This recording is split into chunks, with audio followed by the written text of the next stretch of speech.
Mesdames, Messieurs, bonjour et très heureux de vous retrouver dans ce 13 heures. Voici le sommaire. Malades mentaux errants et personnes en situation de mendicité retrouvent soins et accompagnement grâce au centre d'assistance psychiatrique et d'accompagnement des personnes en situation de mendicité.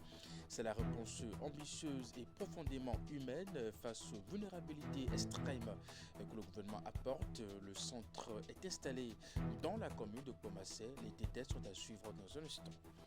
Ensuite, dans le monde des transports, les membres de l'organisation professionnelle des transporteurs de marchandises du Bénin donnent carte blanche aux responsables en charge de leur projet pour leur rapport d'activité. Un exercice fait au cours justement d'une assemblée générale ordinaire tenue à l'Okosa. Ils se sont intéressés aussi aux impacts des derniers investissements faits au niveau du port de Cotonou. Et puis enfin, les meilleurs écoliers de Djougou au certificat d'études primaires 2025 sont honorés. C'était aussi l'occasion de saluer les efforts louables des enseignants qui ont œuvré pour l'obtention de ces résultats. La cérémonie de récompense de ces meilleurs apprenants a été présidée par Raliou Akanda Ouloua.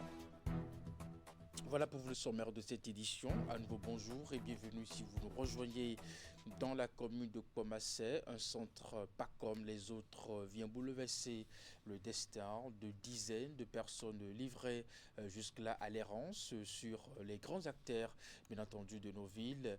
Le gouvernement justement béninois enclenche ainsi une réponse ambitieuse et profondément humaine face aux vulnérabilités extrêmes dans ce nouveau dispositif baptisé Centre d'assistance psychiatrique et d'accompagnement des personnes en situation de mendicité CAPAM. Malades mentaux, errants et personnes en situation de mendicité retrouvent soins et accompagnement. À travers ce reportage que nous vous proposons, justement, le Bénin se réinvente dans la prise en charge des personnes en situation de mendicité. Reportage.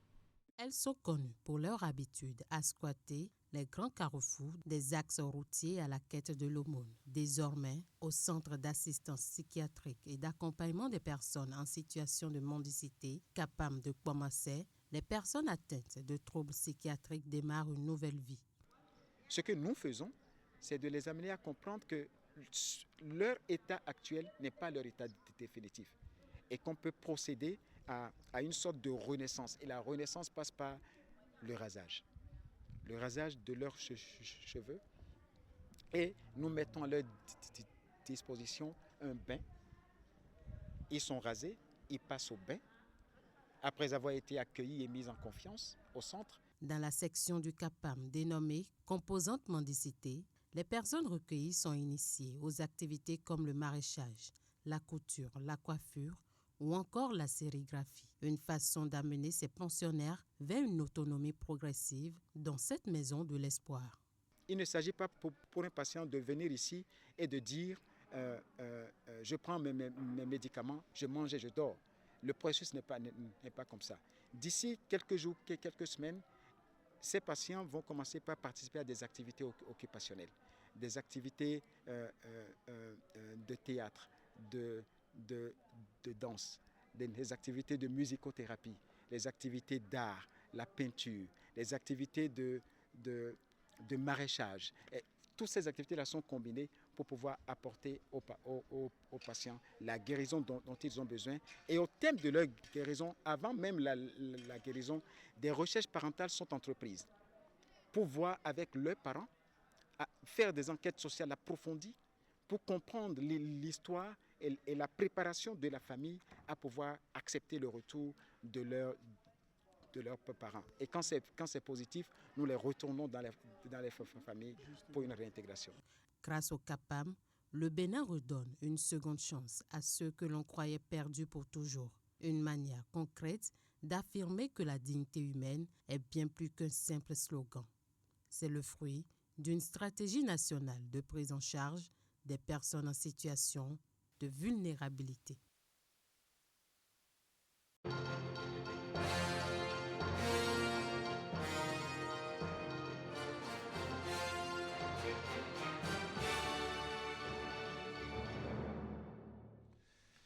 À Quelques mois de la tenue des élections générales annoncées en 2026 au Bénin, les élus communaux du département du Mono s'approprient bien entendu leur rôle et responsabilités au cours de cette période. Le sujet a été au centre des discussions lors de la deuxième session du Conseil départemental de concertation et de coordination au titre de l'année 2025. L'agenda de cette session prévoyait aussi les rôles et responsabilités du Conseil économique et social au niveau départemental à travers les réformes engagées. Voici le compte rendu avec Narcissa Losser. Expliquer ce qui est déjà fait.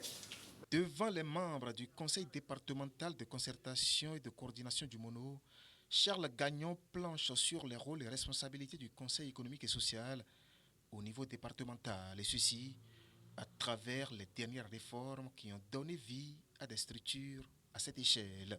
Ces structures, dirigées par des coordonnateurs départementaux, organisent des causeries communales pour rapprocher l'institution des citoyens et des forums départementaux, espaces de dialogue entre les acteurs locaux, les élus et les experts du CES. Des activités qui, en croire l'orateur, permettent de recueillir les préoccupations des populations, d'en débattre et d'en faire des propositions concrètes à l'échelle nationale. C'est ainsi que le CES contribue à la gouvernance locale, à la promotion de la cohésion sociale et à l'appropriation citoyenne des politiques publiques. Le CES reste surtout un cadre de dialogue permanent entre l'État et la société, une voie de la raison et du consensus au service du développement durable et inclusif du Bénin, conclut Charles Gagnon. Les responsables du CDCC ont enfin échangé autour des rôles et responsabilités des acteurs communaux au cours de la période électorale de l'année 2026. Vous savez que c'est un peu difficile quand on est politique et en même temps être responsable de la police administrative, lorsqu'on n'a pas un peu de hauteur, un peu de discernement, tout de suite on peut confondre son rôle d'administration, son rôle de commandant de territoire avec son rôle partisan. Et séance tenante, il a été rappelé aux élus communaux les dispositions législatives et réglementaires qui encadrent la gestion de toute période électorale et surtout en matière de sécurité. Le défi ici, c'est de préserver le label démocratique connu au département du Mono. Le Haut Commissariat à la prévention de la corruption intensifie sa grande campagne nationale contre l'achat de votes dans le département du Borgou et particulièrement dans la commune de Parakou. Le message est clair et insistant. Vendre ton vote, c'est vendre ton avenir. Des écoles aux instances communales, en passant par les organisations de la société civile. Et bien le Haut Commissariat justement multiplie les rencontres pour sensibiliser élèves, enseignants, femmes, jeunes, artisans et leaders religieux et les élus locaux sur les méfaits de la corruption et bien entendu les dérives électorales. Voici le compte rendu.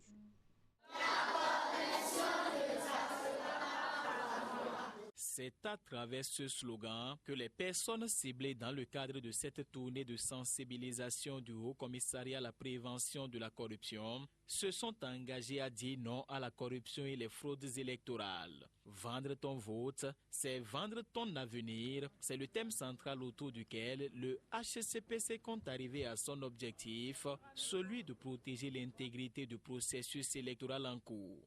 Nous avons dit aux participants que lors des élections, de focaliser, n'est-ce pas, leurs actions sur beaucoup plus les projets de société, au lieu d'accepter les achats de conscience que les hommes politiques viennent leur miroiter.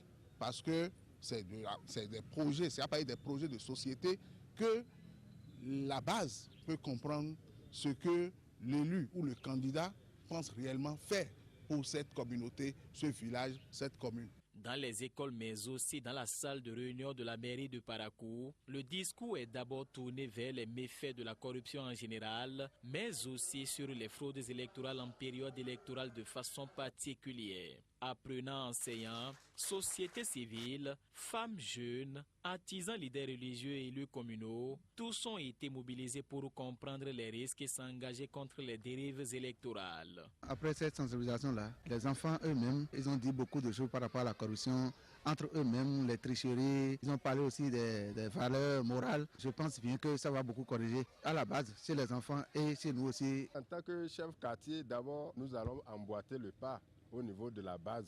Il faut sensibiliser parce que c'est un mal qui est en train d'arriérer la communauté. Les leaders doivent relayer, n'est-ce pas, les informations à la base, c'est-à-dire aller voir leur mandant pour continuer, n'est-ce pas, la sensibilisation. De l'école aux instances communales en passant par la société civile, le Haut Commissariat à la prévention de la corruption veut bâtir un rempart citoyen contre l'achat de votes. À Parakou, la dynamique est lancée. Reste maintenant à l'ensemble de Borgo de suivre le mouvement pour que les élections de 2026 soient l'un des moments les plus transparents de la vie démocratique du pays.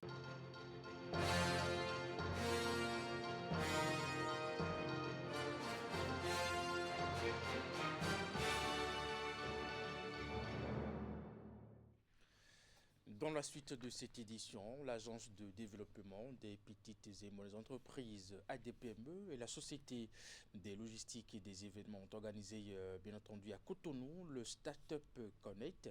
Il s'agit d'un programme qui vise à réunir les différents acteurs de l'écosystème startup et entrepreneuriat au Bénin, les mettre en réseau et créer en leur sein une dynamique de collaboration. Startup Connect, c'est aussi une tribune de présentation des dispositifs mis en place par le gouvernement pour accompagner les innovateurs quant à la labellisation de leur startup. Voici les images.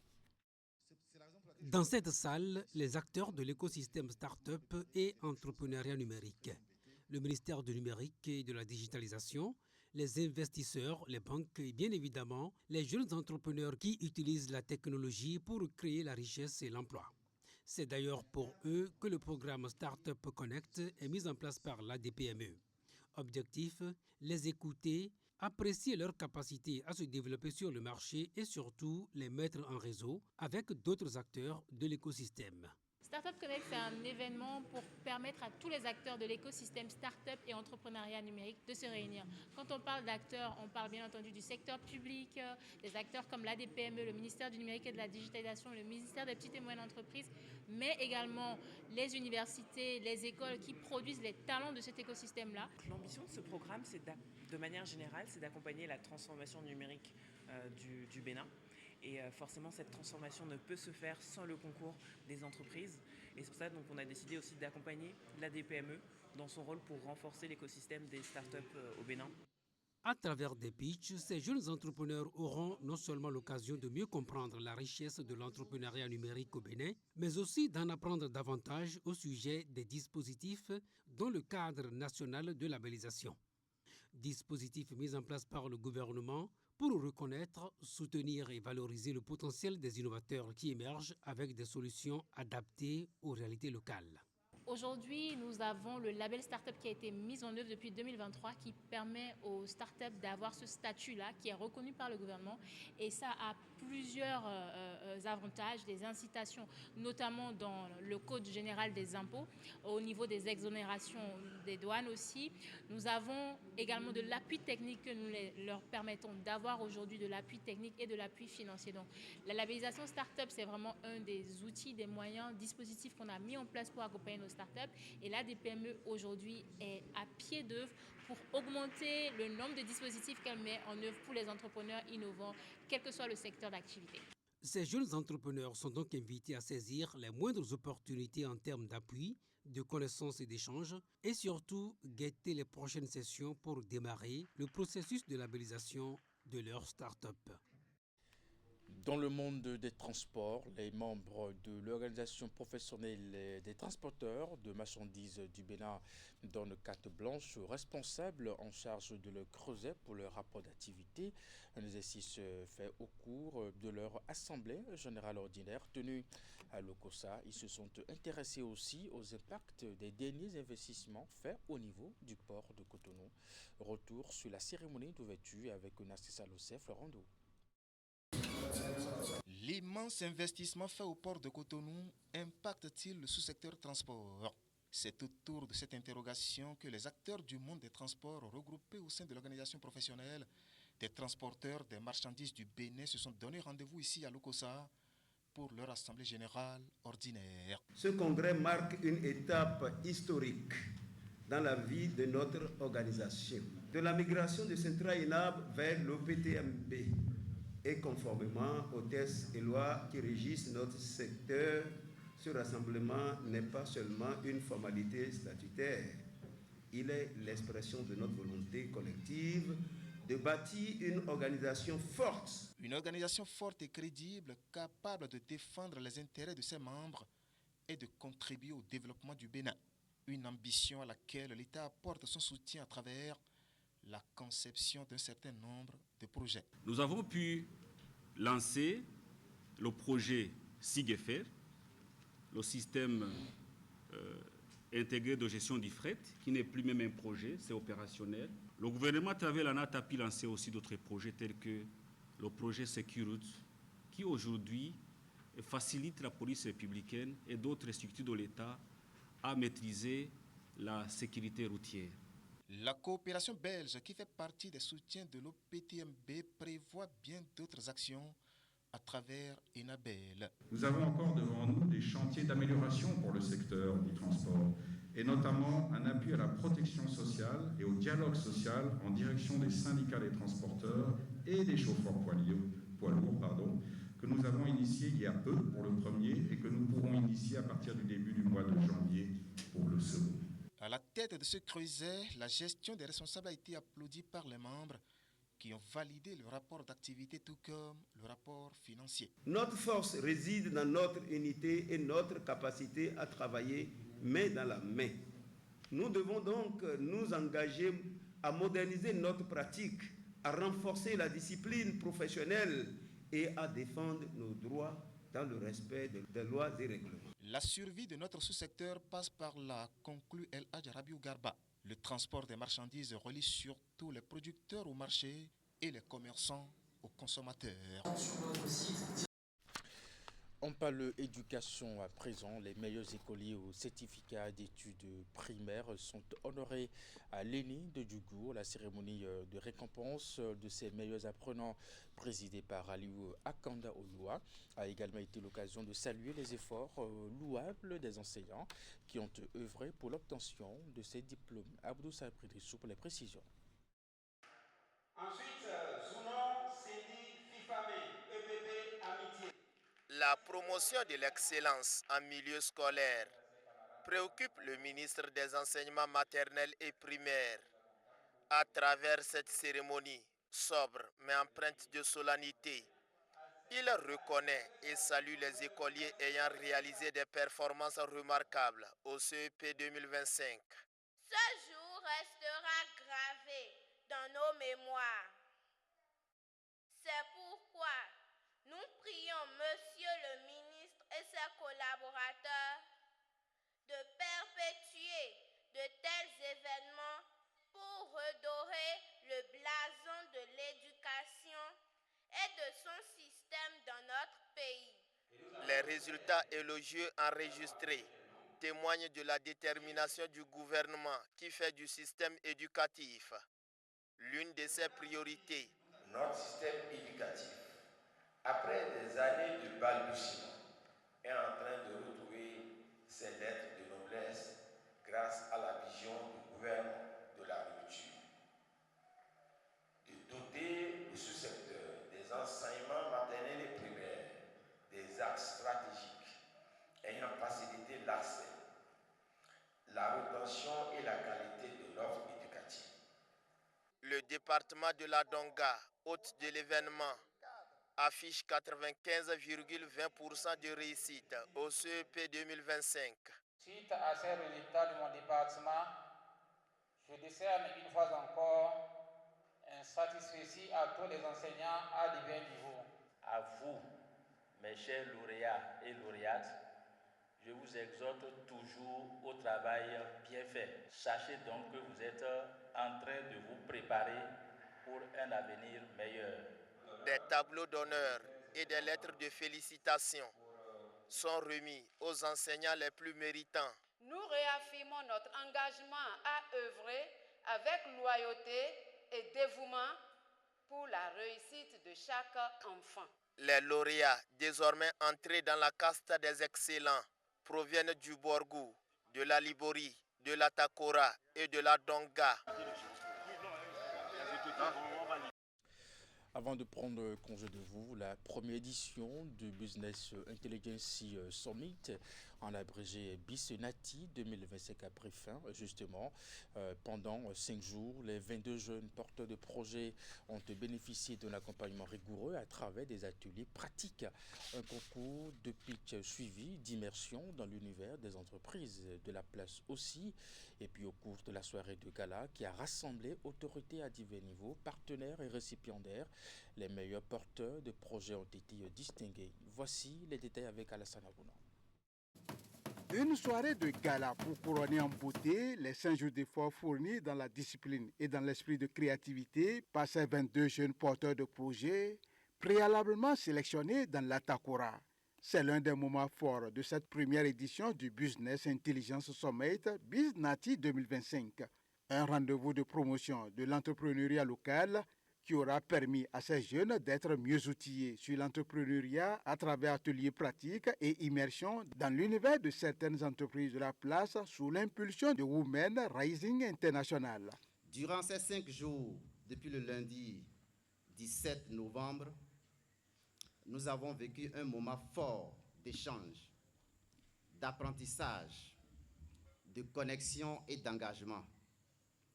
Le sommet BISNATI 2025 s'inscrivait pleinement dans la dynamique du mois de l'entrepreneuriat au Bénin. À vous, chers entrepreneurs, permettez-moi de vous dire qu'il y a 3 défis que vous allez relever. Appliquez ce que vous avez appris, testez-le, adaptez-le à vos réalités. Au cours de cette soirée empreinte de solennité, les 4 meilleurs entrepreneurs dont les projets ont le plus convaincu le jury à l'issue du concours de pitch vont recevoir des chèques bancaires allant de 100 à 500 000 francs CFA. Tous les 22 entrepreneurs repartent avec une attestation de participation. Excellence, membre de l'équipe de Women Rising International, je ne sais vraiment comment vous dire merci au nom de tous les participants. Et pour avoir permis à ces jeunes d'apprendre à mieux gérer leurs entreprises, les autorités à divers niveaux expriment toute leur gratitude à Women Rising International. Chers entrepreneurs, je voudrais en votre nom et au nom du département de l'Atakora remercier l'ONG internationale Women Rising International pour tout l'appui. Pour ce premier coup d'essai à Natitengu, ce fut un véritable coup de maître, un pari gagné par Women Rising International qui prend l'engagement solennel de toujours accompagner ces jeunes entrepreneurs dans leurs diverses activités. Et c'est bien la fin de cette édition. Merci de l'avoir suivi, de votre fidélité à nos programmes à 16h. C'est votre bulletin d'information, 19h30, la grande édition de la soirée. Juste après votre émission, l'info continue. Portez-vous bien et à très bientôt.